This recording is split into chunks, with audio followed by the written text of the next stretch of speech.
My head is spinning. I've never seen so many people in my whole life. In the yard outside the courthouse, a crowd is bustling around in every direction. Men in suits and ties with bunches of yellowed files tucked under their arms. Other men wearing the zana, the traditional ankle-length tunic of the villages of northern Yemen.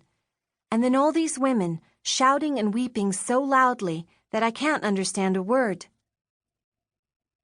I'd love to read their lips to find out what they're saying, but the niqabs that match their long black robes hide everything except their big round eyes.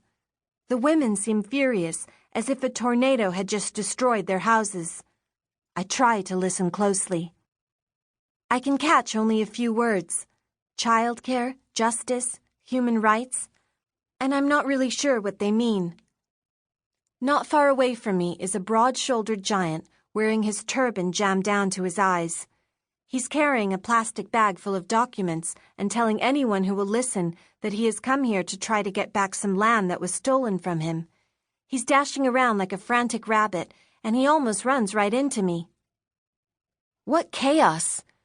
It must be like Alka Square, the one in the heart of Sana'a, where out-of-work laborers go. The place Abba, Papa, often talks about. There, it's every man for himself, and they all want to be the first to snag a job for the day at dawn, just after the first azan, the traditional summons to prayer called out 5 times a day by the muezzins from the minarets of their mosques. Poor people are so hungry they've got stones where their hearts should be, and no time to feel pity for the fates of others. Still, I'd like so much for someone here to take my hand, to look at me with kindness. Won't anyone listen to me for once? It's as if I were invisible. No one sees me. I'm too small for them. I barely come up to their tummies. I'm only 10 years old. Maybe not even that. Who knows? I'd imagine the courthouse differently. A calm, clean place. The great house where good battles evil, where you can fix all the problems of the world. I'd already seen some courtrooms on my neighbor's television with judges in long robes. People say they're the ones who can help people in need, so I have to find one and tell him my story. I'm exhausted. It's hot under my veil. I have a headache, and I'm so ashamed. Am I strong enough to keep going? No. Yes. Maybe. I tell myself it's too late to turn back. The hardest part is over, and I have to go on. When I left my parents' house early this morning, I promised myself not to set foot there again until I'd gotten what I wanted. Off you go. Buy some bread for breakfast, my mother told me, giving me 150 Yemeni rials, worth about 75 cents. As a matter of course, I pinned up my long curly brown hair under my black headscarf and covered my body with a black coat, which is what all Yemeni women wear out in public. Trembling, feeling faint, I walked only a short way before catching the first minibus that passed along the wide avenue leading into town, where I got off at the end of the line. Then, in spite of my fear, for the first time in my life, I climbed all alone into a yellow taxi. Now, this endless waiting in the courtyard. To whom should I speak? Unexpectedly, over by the steps leading up to the entrance hall of the big concrete building, I spot what look like a few friendly faces in the crowd. Their cheeks dark with dust. 3 boys in plastic sandals are studying me carefully. They remind me of my little brothers. Your weight?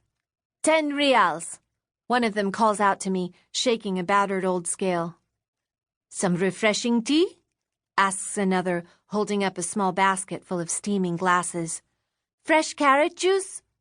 Suggests a third boy, breaking into his nicest smile as he stretches out his right hand in the hope of earning a small coin. No thanks, I'm not thirsty, and what's on my mind has nothing to do with how much I weigh. If they only knew what brings me here. Bewildered, helpless, I look up again into the faces of the many grown-ups hurrying past me. In their long veils, the women all look the same. What kind of a mess have I gotten myself into? Then I notice a man in a white shirt and black suit walking toward me. A judge, perhaps, or a lawyer? Well, it's an opportunity, so here goes. Excuse me, mister, I want to see the judge. The judge. Over that way, up the steps, he replies, with hardly a glance at me, before vanishing back into the throng. I have no choice anymore. I must tackle the staircase now looming before me. It's my last and only chance to get help. I feel dirty and ashamed, but I have to climb these steps one by one to go tell my story, to wade through this human flood that grows even bigger the closer I get to the vast entrance hall. I almost fall down, but I catch myself. I've cried so much that my eyes are dry. I'm tired. My feet feel like lead when I finally step onto the marble floor, but I mustn't collapse, not now.